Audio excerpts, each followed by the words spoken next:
আসসালামু আলাইকুম। আশা করি তোমরা সবাই অনেক অনেক ভালো আছো। নবম শ্রেণীর সকল শিক্ষার্থী বন্ধুদেরকে জানাচ্ছি অনেক অনেক শুভেচ্ছা ও স্বাগতম। তো আজকে আমরা নবম শ্রেণী অর্থাৎ ক্লাস 9-এর বাংলা বইয়ের দ্বিতীয় অধ্যায় প্রমিত ভাষা ব্যবহার করি। এটার প্রথম পরিচ্ছেদ ধ্বনির উচ্চারণ এই টপিকটা নিয়ে আলোচনা করব। তো এখানে দেখো যে টপিকটা দিয়েছে সেটা হচ্ছে উচ্চারণ ঠিক রেখে কবিতা পড়ি। তো আমাদের কি করতে হবে, এই যে এখানে একটা কবিতা দেওয়া আছে, কি কবিতা? 2 বিঘা জমি, তাই না? লিখেছেন কে? রবীন্দ্রনাথ ঠাকুর। তো এই 2 বিঘা জমি, এই কবিতাটি আমাদেরকে কিভাবে পড়তে হবে? উচ্চারণ ঠিক রেখে পড়তে হবে। তার আগে দেখো এখানে আমাদের রবীন্দ্রনাথ ঠাকুর সম্পর্কে কিন্তু একটা সংক্ষিপ্ত বিবরণী দিয়েছে, ঠিক আছে? তো আমরা চলো এই বিবরণীটা আগে পড়ে নিই, কেমন? ওকে, দেখো এখানে কি বলেছে, রবীন্দ্রনাথ ঠাকুর, এখানে দুটো সাল দেওয়া আছে, তাই না? আমরা জানি যে প্রথমে যে সালটা দেওয়া থাকবে সেটা হচ্ছে তার জন্মসাল, আর শেষে যে সালটা দেওয়া থাকবে সেটা হচ্ছে তার মৃত্যুসাল। তাহলে এটা কি? 1861 সাল হচ্ছে তার জন্মসাল, আর 1941 সাল হচ্ছে তার মৃত্যুসাল, ঠিক আছে? দেখো এখানে লিখেছে যে কলকাতায় জন্মগ্রহণ করেন, অর্থাৎ 1861 সালে তিনি কলকাতায় জন্মগ্রহণ করেন, ওকে? আর মৃত্যুবরণ করেন 1941 সালে, ঠিক আছে? আচ্ছা, তার বিখ্যাত কাব্যের মধ্যে আছে সোনার তরী। সোনার তরীটা কিন্তু অনেক কি একটা কাব্য, ঠিক আছে? তোমরা নিশ্চয়ই সবাই জানো। আচ্ছা, এরপরে আছে চিত্রা, আছে বলাকা, পুনশ্চ ইত্যাদি, ঠিক আছে? তিনি প্রথম বাংলা ছোট গল্প রচনা করেন। তাহলে আমাদের প্রথম বাংলা ছোট গল্পের রচয়িতা কে? আমাদের কবি কাজী নজরুল ইসলাম, ঠিক আছে? আচ্ছা, রবীন্দ্রনাথের লেখা উপন্যাসের মধ্যে আছে গোড়া, ঘরে বাইরে, যোগাযোগ, শেষের কবিতা ইত্যাদি। তার লেখা উল্লেখযোগ্য নাটক হচ্ছে অচলা অচলায়তন, ডাকঘর, রক্তকরবী, রাজা ইত্যাদি, ঠিক আছে? এখানে রবীন্দ্রনাথ ঠাকুরের লেখা একটি কবিতা দেওয়া হলো। কবিতাটি কবির কাহিনী কাব্য থেকে নেওয়া। কবিতাটি প্রথমে নীরবে পড়ো, এরপর সরবে পাঠ করো। সরবে পাঠ করার সময় সন্ধির উচ্চারণে সতর্ক থাকতে হবে, ঠিক আছে? আচ্ছা, সরি, সন্ধি বলছি, সন্ধি না হবে, সন্ধি হবে না, এখানে ধ্বনি হবে, তাই না? ধ্বনির উচ্চারণে সতর্ক থাকতে হবে। আমার নিজের কানে কেমন যেন লাগছিল যে সন্ধি কেন বললাম, এটা তো সন্ধি পড়ছি না, ধ্বনি আমরা পড়বো, তাই না? ধ্বনির উচ্চারণ পড়বো, তো এখানে ধ্বনি হবে। আচ্ছা, তো চলো আমরা কবিতাটি পড়ি। এখানে কি লিখেছে দেখো, 2 বিঘা জমি লিখেছেন রবীন্দ্রনাথ ঠাকুর। শুধু বিঘে 2 ছিল মোর ভুই, আর সব গেছে ঋণে। বাবু বলিলেন, বুঝেছ উপেন, এ জমি লইব কিনে। কি বললো এখানে? এখানে বলল যে একজন গরিব চাষি, ঠিক আছে? তার অনেক জমি ছিল, ধরো আমরা ধরে নিলাম তার 20 বিঘে জমি ছিল, ঠিক আছে? সেই 20 বিঘে জমি থেকে তার ঋণ করে চলতে চলতে চলতে চলতে তার 18 বিঘে জমি কি হয়ে গেছে? শেষ হয়ে গেছে, মানে নেই। হ্যাঁ, বিক্রি করে দিয়েছে, ঠিক আছে? ঋণে শোধ দিতে হয়েছে। বাকি আর কয় বিঘে জমি থাকে? মাত্র 2 বিঘে জমি থাকে, ঠিক আছে? সে কথাটাই এখানে বলেছে। আর এই জমিটা দেখে দেখে বাবু বলিলেন, বাবু অর্থ এখানে জমিদারকে বোঝানো হচ্ছে, ঠিক আছে? জমিদার। তো জমিদার বলছে, কি বলছে? যে বুঝেছো উপেন, এই গরিব চাষিটির নাম কি? উপেন। বলেছে বুঝেছো উপেন, এ জমি লইব কিনা, মানে এই 2 বিঘে জমিও জমিদার কিনে নেবে। আচ্ছা, কহিলাম আমি, তুমি ভূস্বামী, ভূমির অন্ত নাই, চেয়ে দেখো মোর আছে বড় জোর, মরিবার মতো ঠাই। অর্থাৎ এই যে উপেন, অর্থাৎ এই গরিব চাষি বলল যে তুমি তো ভূস্বামী অর্থাৎ জমিদার। ভূস্বামী অর্থ কি? জমিদার, ঠিক আছে? তুমি তো ভূস্বামী, তোমার তো জমির অন্ত নাই, ভূমি অর্থ জমি, ঠিক আছে? তোমার তো জমির শেষ নাই, কিন্তু দেখো এই যে আমার দিকে দেখো, আমার কিন্তু যা আছে এতটুকুর মানে মরিবার মতো ঠাই, মানে এইটুকু জমি আছে, আমার আর কোনো জমি জমা নাই, ঠিক আছে? আচ্ছা, শুনে রাজা কহে, বাপু জানো তো হে, করেছি বাগানখানা, পেলে 2 বিঘে প্রস্থে ও দিঘে, সমান হবে টানা। আচ্ছা, এখানে কি বললো যে মানে শুনি রাজা কহে, মানে শুনি মানে এই যে বললো যে আমার তো মরিবার কোনো মানে মরিবার যে জায়গাটুকু সে জায়গাটুকুই আছে, ঠিক আছে, আর তো কোনো জায়গা নাই, সো এটুকু আর নিও না, এভাবে যখন বলছিল, তো তখন রাজা এই কথাগুলো শুনে বলল যে বাপু শোনো, এই যে আমি একটা বাগান করতেছি সেটা তো জানো তাই না, তো তোমার এই যে 2 বিঘে জমি প্রস্থে ও দিঘে সমান হবে, তোমার এই 2 বিঘে জমি যদি আমার না দাও তাহলে তো প্রস্থে দিঘে, দিঘে অর্থ কি জানো, দিঘে অর্থ হচ্ছে দৈর্ঘ্যে, ঠিক আছে, প্রস্থে দৈর্ঘ্যে, ঠিক আছে, দিঘে অর্থ দৈর্ঘ্যে। তো তোমার এই 2 বিঘা জমির পাশেই যে আমি বাগানটা করেছি, তো এই 2 বিঘা জমিটা যদি আমি পেয়ে যাই তাহলে দৈর্ঘ্যে প্রস্থে আমার জমিটা অর্থাৎ আমার যে বাগানটা সেটা কিন্তু সমান হবে, ঠিক আছে, এই জন্যে তোমার কাছ থেকে আমি জমিটা কিনে নিব, ঠিক আছে, ওটা দিতে হবে। কহিলাম তবে বক্ষে জুড়িয়া পানি, ঠিক আছে, মানে সরি, এটা এখানে এভাবে হবে যে ওটা দিতে হবে, কহিলাম তবে বক্ষে জুড়িয়া পানি, সজল চোখে করুণ রক্ষে গরিবের ভিটেখানি। অর্থাৎ এখানে কি বললো যে ওইটাও দিতে হবে, হ্যাঁ, মানে তার জমিদারের কথাবার্তা শুনে উপেন কি বলল যে ওটাও দিতে হবে, বললাম, মানে উপেন তখন মানে কাঁদো কাঁদো ভাবে বলল, ঠিক আছে, মানে এখানে যে কহিলাম তবে বক্ষে জুড়িয়া পানি, জুড়াইয়া পানি, ঠিক আছে, মানে বক্ষে মানে কি বুকে, ঠিক আছে, তাহলে বক্ষে অর্থ হচ্ছে বুকে, আর পানি, পানি মানে কি, পানি মানে হচ্ছে জল, তাই তো, মানে জল পানি ওইটা, তাই তো, না একদম না, এখানে দেখো মধ্য নয়রশ্মি ব্যবহার করা হয়েছে, সো মধ্য নয়রশ্মি দিয়ে যে পানিটা লেখা হয়েছে যে শব্দটা, এই পানি অর্থ হচ্ছে হাত, ঠিক আছে, তো কহিলাম তবে বক্ষে জুড়াইয়া পানি মানে বুকে হাত দিয়ে, ঠিক আছে, বুকে হাত দিয়ে বললাম যে ওটাও দিতে হবে, সজল চোখে, সজল চোখে, সজল চোখে মানে কি, সজল চোখে হচ্ছে অশ্রুসিক্ত চোখে, ঠিক আছে, করুণ রক্ষে গরিবের ভিটেখানি, ঠিক আছে, সজল চোখে বলল যে করুণ, করুণ অর্থ কি, করুণ অর্থ হচ্ছে খুবই খারাপ অবস্থায়, হ্যাঁ, মানে রক্ষে গরিবের ভিটেখানি, মানে সজল চোখে হচ্ছে তার এই ভিটাটা চলে যাবে, সজল চোখে মানে খুবই মন খারাপ ভাবে সে বলল যে গরিবের এই ভিটাটাও কি হবে, চলে যাবে। সপ্তপুরুষ যেথায় মানুষ সে মাটি সোনার বাড়া, দৈন্যের দায়ে বেচিবে সে মায়ে এমন লক্ষ্মী ছাড়া, ঠিক আছে, তো এখানে কি বলেছে, অর্থাৎ এখানে এখানে বলেছে যে এই যে গরিব উপেন চাষি সে এতটাই গরিব, ঠিক আছে, এতটাই গরিব যে এই যে দৈন্য, দৈন্য অর্থ কি গরিব, এতটাই গরিব যে গরিবতার কারণে, ঠিক আছে, গরিবের কারণে সে তার কি করবে, সে তার সকল প্রকার জমি হারিয়ে ফেলেছে, তাই না, সকল প্রকার জমি হারিয়ে ফেলেছে, এখন এই 2 বিঘা জমিও তাকে কি করতে হবে, দিয়ে দিতে হবে, এই 2 বিঘা জমির মায়াও তাকে ত্যাগ করতে হবে, লক্ষ্মী ছাড়া, লক্ষ্মী ছাড়া মানে কি, আমরা বলি না যে লক্ষ্মী ছাড়া মানে কি হতভাগা, তাই না, হতভাগা বা ভালো কোনো কিছু হয় না এরকম, তো উপেন নিজেকে লক্ষ্মী ছাড়ার সঙ্গে তুলনা করছে, ঠিক আছে, আখি করি লাল রাজা ক্ষণকাল রহিল মৌনভাবে, কহিলেন শেষে ক্রূর ক্রূর হাসি হেসে আচ্ছা সে দেখা যাবে।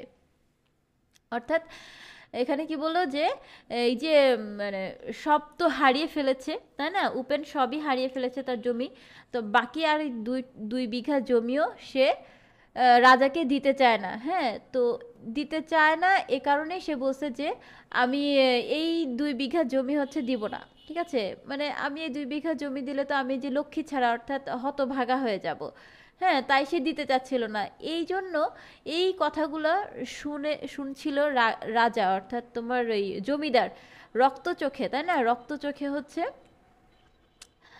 সরি রক্ত চোখে না, মানে মৌনভাবে, মানে চুপচাপ গম্ভীরভাবে, মৌনভাবে মানে কি গম্ভীরভাবে, হ্যাঁ, গম্ভীরভাবে তার এই কথাগুলা হ্যাঁ, আঁখি করি লাল, মানে লাল চোখে, মানে রাগান্বিতভাবেই শুনছিল। শুনে শুনে পরে কি বলল, উত্তরে বলল যে কহিলেন শেষে ক্রুশ হাসি হেসে, সরি, ক্রূর হাসি হেসে, ক্রূর হাসি হেসে মানে টিটকারি টাইপের একটা হাসি দিয়ে বলল যে আচ্ছা তা সে দেখা যাবে, তুমি দিবে কি না দিবে সেটা পরে দেখা যাবে, ঠিক আছে। আচ্ছা, এরপরে কি বলেছে, এরপরে বলেছে পরে মাস দেড়ে ভিটে মাটি ছেড়ে বাহির হইনু পথে, করিল করিল ডিগ্রি সকলই বিক্রি মিথ্যা দেনার ক্ষতে। আচ্ছা, এখানে কি বললো যে আহ, মানে 1.5 মাস পরে, ঠিক আছে, 1.5 মাস পরে তার ভিটেমাটি ছেড়ে বের হয়ে যেতে হলো কেন? কারণ হচ্ছে ডিগ্রি, ডিগ্রি অর্থ কি? ডিগ্রি অর্থ হচ্ছে আহ, আদালতের আদেশপত্র, ঠিক আছে। তো আদালতের আদেশপত্র কেন আসছে? আদালতের আদেশপত্র আসছে যে মিথ্যা হচ্ছে দেনার দায়ে ওই যে জমিদার, হ্যাঁ, মিথ্যা দেনার দায়ে দেখিয়ে জমিদার আদালতে কি করেছে, এই উপেনের নামে কেস করেছে, যার জন্য আদালত কি বলেছে যে এই জমি তোমাকে ছেড়ে দিতে হবে, কারণ তুমি রাজার কাছে দেনা আছো, এই দেনা পরিশোধ করার উদ্দেশ্যে তোমাকে এই জমি ছেড়ে দিতে হবে। এই জন্য বলছে যে করিল ডিগ্রি, ডিগ্রি অর্থাৎ যে আদালতের হচ্ছে আদেশপত্র, এই আদেশপত্র এসে তার এই আসার কারণে তার এই 2 বিঘে জমিও কি করতে হলো, ছেড়ে দিতে হলো কেন? মিথ্যা দেনার দায়ে তাকে ছেড়ে দিতে হলো, ঠিক আছে। এ জগতে হায় সেই বেশি চায় যার আছে ভুরি ভুরি, রাজার হস্ত করে সমস্ত কাঙালের ধন চুরি, ঠিক আছে। অর্থাৎ এ জগতে হায় সেই বেশি চায়, এটা কিন্তু আমরা প্রায়ই বলি, তাই না? প্রায়ই কিন্তু এই কথাটা আমরা বলি যে যা এ জগতে হায় সেই বেশি চায়, তাই না? মানে যার অনেক আছে, অর্থাৎ এই জমিদারের তো অনেক জমি জমা অনেক কিছু আছে, কিন্তু তারপরেও দেখো এই যে কাঙালের মাত্র 2 বিঘে জমি, সেই জমিটাও কি করলো, মিথ্যা দেনার দায়ে চুরি করে নিয়ে নিল, তাই না?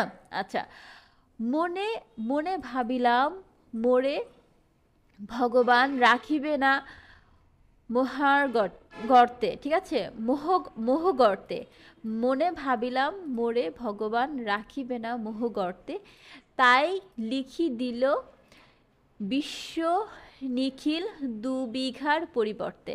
অর্থাৎ এই যে জমিটা তার 2 বিঘা হাতছাড়া হয়ে গেল, তখন নিজেকে সে কি বলে সান্ত্বনা দিল যে ভগবান তাকে কি করলো, ভগবান তাকে এই 2 বিঘা জমির পরিবর্তে পুরা বিশ্বটা তাকে কি করলো, লিখে দিল, ঠিক আছে, মানে পুরো বিশ্বটা তার থাকার জায়গা করে দিল। আগে তো শুধুমাত্র 2 বিঘা জমি আঁকড়েই পড়েছিল শুধুমাত্র ওই জায়গাটুকুতে, এখন ওই জমিটুকুও তার হাতছাড়া হয়ে গেল, তাই না? এখন কি করতেছে, তার তো কোনো থাকার জায়গা নেই, যার জন্য সে এখানে ওখানে সেখানে বিভিন্ন জায়গায় জায়গায় ঘুরে বেড়ায়, ঠিক আছে, ঘুরে বেড়ায়। তাই হচ্ছে মনের দুঃখে সে কথাটা বলছে যে যে ভগবান তাকে মানে ঠকায়নি, হ্যাঁ, ভগবান মনে হয় তাকে ঠকায়নি, কারণ এই 2 বিঘা জমির কারণে 2 বিঘা জমির বিনিময়ে সে পুরা পৃথিবীটাই, হ্যাঁ, পুরা বিশ্ব নিখিল, মানে সমগ্র বিশ্ব, তাই না? সমগ্র বিশ্বই হচ্ছে তাকে 2 বিঘা জমির পরিবর্তে ভগবান তাকে দান করেছে, তার মানে সে সমস্ত জায়গায় সে ঘুরে বেড়াতে পারছে, ঠিক আছে। কোনো স্থায়ী ঠিকানা তো তার নাই, যার স্থায়ী ঠিকানা থাকে না তার তো সমগ্র পৃথিবীটাই তার বাসস্থান, তাই না? এরকম আর কি বিষয়টা। আচ্ছা, সন্ন্যাসী বেশে ফিরি দেশে দেশে হইয়া সাধুর শিষ্য, কত হেরিলাম মনোহর ধাম কত মনোরম দৃশ্য। আচ্ছা, এখানে কি বলছে যে সন্ন্যাসী, সে তো এখন তার জমি জমা নেই, দ্যাট মিন্স সে এখন সন্ন্যাসী হয়ে গেছে।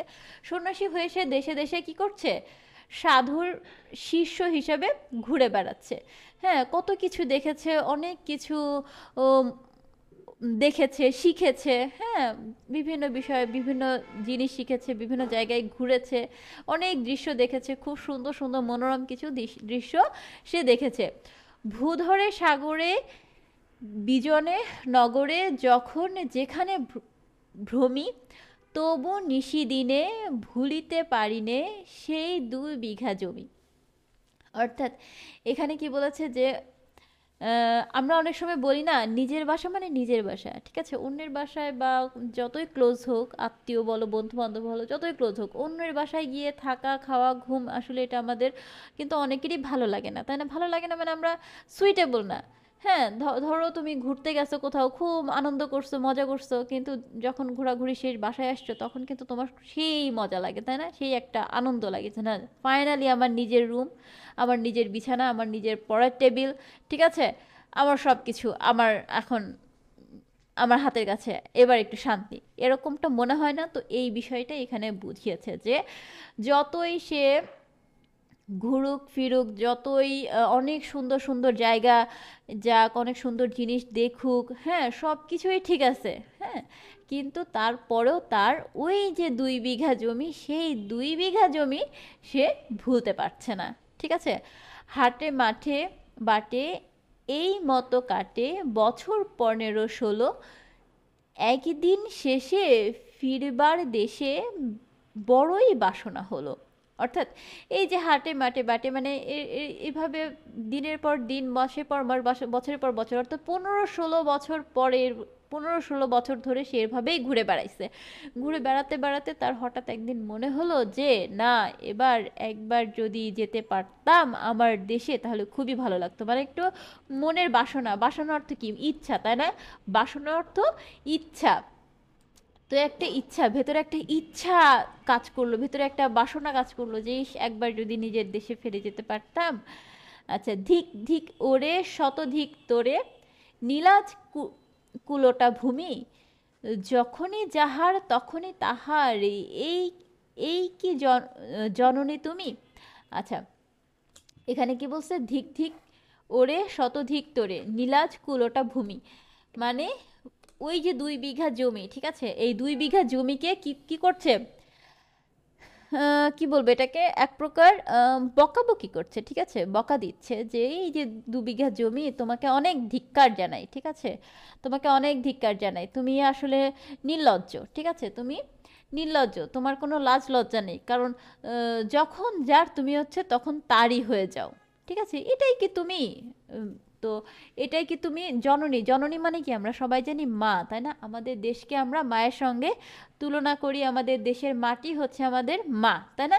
তো এই যে উপেনও হচ্ছে তার এই 2 বিঘা জমিকে তার জননীর সঙ্গে তুলনা করেছেন, মানে তার জননীর স্থান দিয়েছেন, ঠিক আছে, তার মায়ের স্থান দিয়েছেন, অর্থাৎ মায়ের উপরে অভিমানের সুরে তিনি কথা বলছেন, ঠিক আছে, মায়ের সঙ্গে, মানে ওই জমি, ওই জমিকে মা হিসাবে চিহ্নিত করে এ, এই ওই জমিকে মা হিসাবে চিহ্নিত করে মনে মনে তিনি কি করছেন?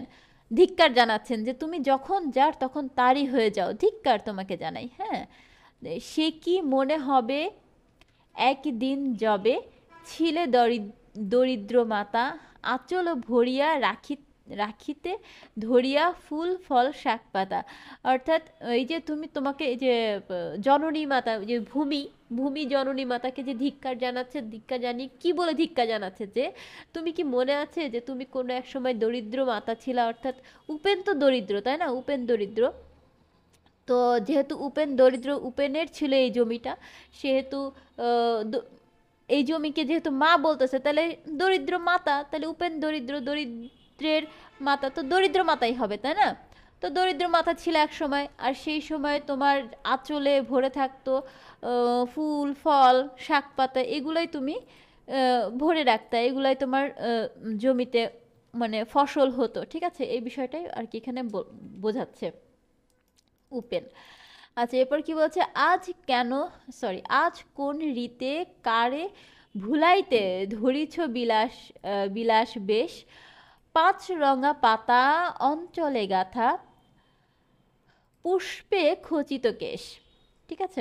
অর্থাৎ এখানে কি বলছে যে আজ কোন রীতে, মানে আজকে কোন নিয়মে বা কোন হিসাবে তুমি সব ভুলে নিজেকে একেবারে বিলাসবহুল, বিলাসবেশ মানে বিলাসবহুল জীবনযাপন, ঠিক আছে, সব কিছু ভুলে গিয়ে তুমি আজকে কোন হিসাবে, কোন কারণে নিজেকে একেবারে বিলাসিতার মধ্যে আটকায় রেখেছো, ঠিক আছে, আটকে রেখেছো। মানে 5 রঙা পাতা অঞ্চলে গাথা, মানে 5 রঙা বিভিন্ন ধরনের ফুল ফল, হ্যাঁ, এগুলা দিয়ে তুমি তোমার নিজেকে সাজিয়ে রেখেছো, কি জন্যে, মানে এরকম একটা বিষয় বুঝিয়েছে।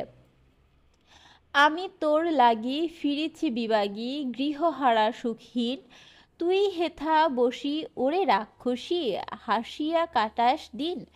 অর্থাৎ এই যে উপেনের এই জমিটুকুই তো ছিল, যা শেষ হয়ে গেছে, আর নেই।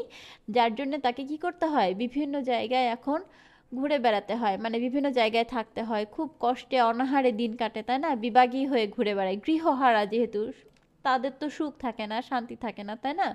অবশ্যই যাদের ঘরবাড়ি নেই, যারা গরিব, তাদের তো অনেক কষ্ট, তাই না? তো সেটাই বলছে যে আমি এত গরিব, গৃহহারা, সুখ নেই আমার, কিন্তু তুমি কিভাবে এত হাসি আনন্দে দিন কাটাচ্ছ, মানে এই যে ফুল লতা পাতায় নিয়ে অনেক আনন্দে আছে না, সেটাই বলেছে। তো এখানে হচ্ছে রাক্ষসী সাথে তুলনা করেছে তার ওই আহ, জমিটাকে, ঠিক আছে? জমি জমিটাকে অর্থাৎ ওই দরিদ্র মাতাকে, ঠিক আছে? জমিকে যে দরিদ্র মাতার সাথে তুলনা করেছিল, সেই দরিদ্র মাতাকে সে রাক্ষসীর সঙ্গে তুলনা করেছে। তুলনা না, মানে রাক্ষসী হিসাবে আখ্যায়িত করেছে, রাগ করে, ঠিক আছে? মনের দুঃখে কষ্টে রাক্ষসী বলেছে। আচ্ছা, ধনির আদরে গরব না ধরে এতই হয়েছে ভিন্ন, কোনোখানে লেশ নাহি অবশেষ, সে দিনের কোনো চিহ্ন। অর্থাৎ ধনির আদরে, অর্থাৎ ওই যে জমিদার যে সেই জমিতে যে চাষবাস করে ফসল ফলিয়েছে, যে ফুল লতা পাতা বাগান বানিয়েছে, মানে এগুলো করার কারণে ওই জমিটা এতটাই ভিন্ন রকম একটা রূপ নিয়েছে, যেখানে সে যে কোনো এক সময় দরিদ্র চাষি বা দরিদ্র কৃষক বা উপেনের জমি ছিল, সেই ব্যাপারে কোনো চিহ্নই নাই, ঠিক আছে? ছিল এই জমিটা যে এক সময় উপেনের ছিল, এ ব্যাপারে কোনো কিছু বোঝাই যাচ্ছে না, ঠিক আছে? এটাই হচ্ছে এখানে বুঝিয়েছে। কল্যাণময়ী ছিলে তুমি ওই, কল্যাণময়ী ছিলে তুমি ওই, ক্ষুধা হরা সুধা রাশি, যত হাসো আজ যত করো সাজ, ছিলে দেবী হলে দাসী। অর্থাৎ এখানে কি বলছে যে আহ, তুমি কল্যাণময়ী ছিলে, ঠিক আছে? মানে তুমি আমার কল্যাণ করতে, হ্যাঁ, তারপরে তুমি আমার ক্ষুধা নিবারণ করতে, ঠিক আছে? তুমি আমার মুখের খাবারের ব্যবস্থা করতে, হ্যাঁ, তুমি অনেক অন্নদাত্রী ছিলে, ঠিক আছে আমার। তো এখন কি হয়েছো তুমি, এখন তুমি দাসী হয়েছো। হ্যাঁ, যেহেতু তুমি আমার অন্ন জোগাতে, তুমি আমার ক্ষুধা নিবারণ করতে, ঠিক আছে? তুমি আমার মুখের সুধা ছিলে, হ্যাঁ, কল্যাণ করতে তুমি আমার, তাই তোমাকে আমি দেবী হিসাবে দেখতাম, ঠিক আছে? মাতা, দেবী হিসাবে দেখতাম। তো এখন কি হয়েছো তুমি, এখন তুমি দাসী হয়েছো, ঠিক আছে? আচ্ছা, বিদীর্ণ হিয়া ফিরিয়া ফিরিয়া চারিদিকে চেয়ে দেখি, প্রাচীরের কাছে এখনো যে আছে সেই আম গাছ একই। আচ্ছা, সে বিদীর্ণ, বিদীর্ণ মানে কি? বিদীর্ণ হচ্ছে ছিন্ন ভিন্ন, ঠিক আছে? ছিন্ন ভিন্ন আহ, হয়ে সে কি করছে, মানে বিদীর্ণ অর্থ হচ্ছে ছিন্ন ভিন্ন, ঠিক আছে? আর হিয়া, হিয়া অর্থ কি? হিয়া অর্থ হচ্ছে মন, তাহলে বিদীর্ণ হিয়া মানে ছিন্ন ভিন্ন মন নিয়ে সে চারিদিকে, ছিন্ন ভিন্ন মন, এটাকে আমরা আর একটু সুন্দর একটা শব্দ ব্যবহার করতে পারি যে আনমনে বা কষ্ট পেয়ে, ঠিক আছে? কষ্ট পেয়ে, দুঃখ পেয়ে, হ্যাঁ, মনে দুঃখ পেয়ে, মনে কষ্ট নিয়ে সে চারিদিকে চেয়ে চেয়ে দেখছিল, ঠিক আছে? প্রাচীরের কাছে গিয়ে যখন দেখে, তখন সে দেখে যে তার লাগানো একটি আম গাছ এখনো আছে, ঠিক আছে? বসি তার তলে, নয়নের জলে শান্ত হইল ব্যথা, একে একে মনে উদিল স্মরণে বালককালের কথা। অর্থাৎ তার সেই গাছটার নিচে বসে সে কি করলো, তার চোখের জলটাকে, অর্থাৎ চোখের পানিকে শান্ত করলো, ঠিক আছে? তারপরে কি করলো, একে একে তার মনে সেই ছোটবেলার কথা, বালক সময়ের কথা তার মনে পড়তে লাগলো একে একে, ঠিক আছে?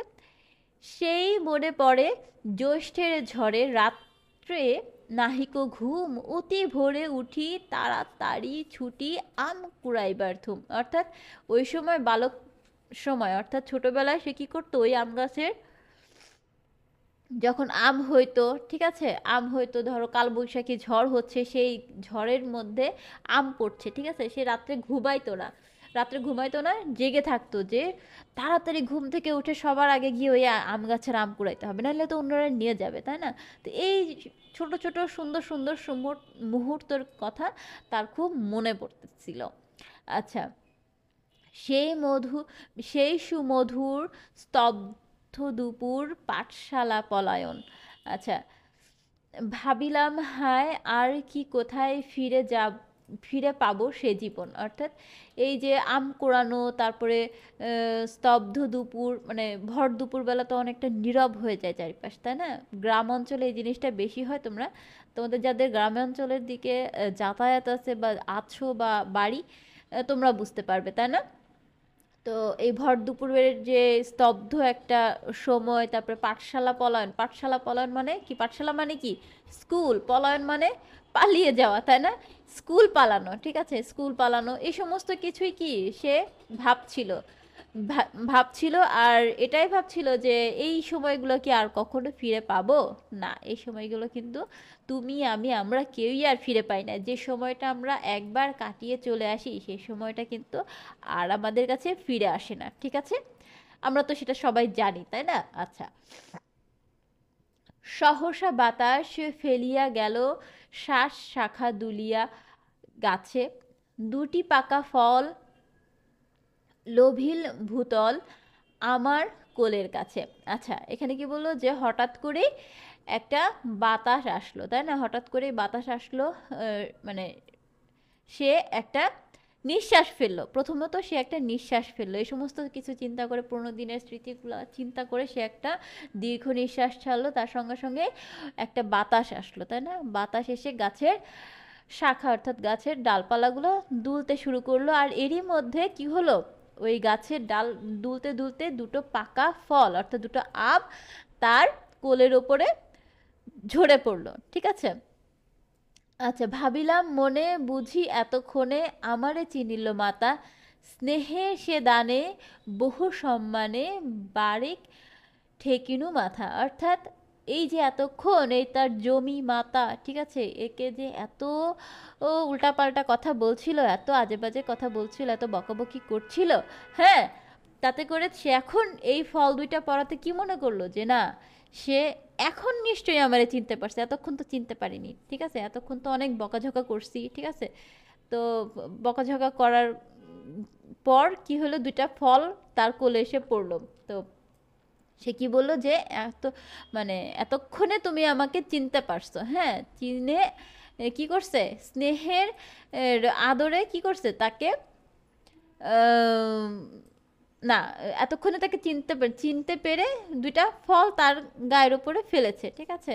তো এই জন্য সে বুঝতে পারছে যে নিশ্চয়ই তুমি তাহলে আমাকে চিনতে পেরেছো মাতা। এইটা চিন্তা করে সে কি করেছে, মাতাকে সম্মান জানিয়ে আহ, ওই জমিটার উপরে মাথা মাথা ঠেকাইছে, ঠিক আছে, মাথা ঠেকিয়েছে। আচ্ছা, এরপর কি বলছে দেখো, হেন কালে হায় যমদূত দূত প্রায়, হেন কালে হায় যমদূত প্রায়, কোথা হতে এলো মালি, ঝুঁটি বাঁধা উড়ে সপ্তম সুরে পড়িতে লাগিল গালি। আচ্ছা, এখানে কি বলছে যে আহ, হঠাৎ করে কোথা থেকে যমদূত, যমদূত মানে কি বলতো? আমরা যারা মুসলিম তারা আমরা কি বলি, যমদূতকে কি বলি, আজরাইল বলি, তাই না? যে আমাদের জান কবজ করে নিবে। তো আজরাইলের মতো কেউ একজন আসছে, হ্যাঁ, কেউ একজন না, সরি, আজরাইলের মতো কোথা থেকে যেন মালি চলে আসছে ওই বাগানের, হ্যাঁ, এসেই কি করছে, সপ্তম সুরে মানে কি, সপ্তম সুর মানে প্রচণ্ড জোরে চেঁচামেচি করে, ঠিক আছে, চেঁচামেচি। আচ্ছা, তো ঝুঁটি বাঁধা উড়ে সপ্তম সুরে পড়িতে লাগিল গালি, মানে যে যমদূতের মতো এই মালি এসে অত্যন্ত উঁচু স্বরে তাকে বকাবকি করতে লাগলো। আচ্ছা, কহিলাম তবে আমি তো নীরবে দিয়েছি আমার সব, দুটি ফল তার করি অধিকার, এত তারি কল এত তারি কলরব।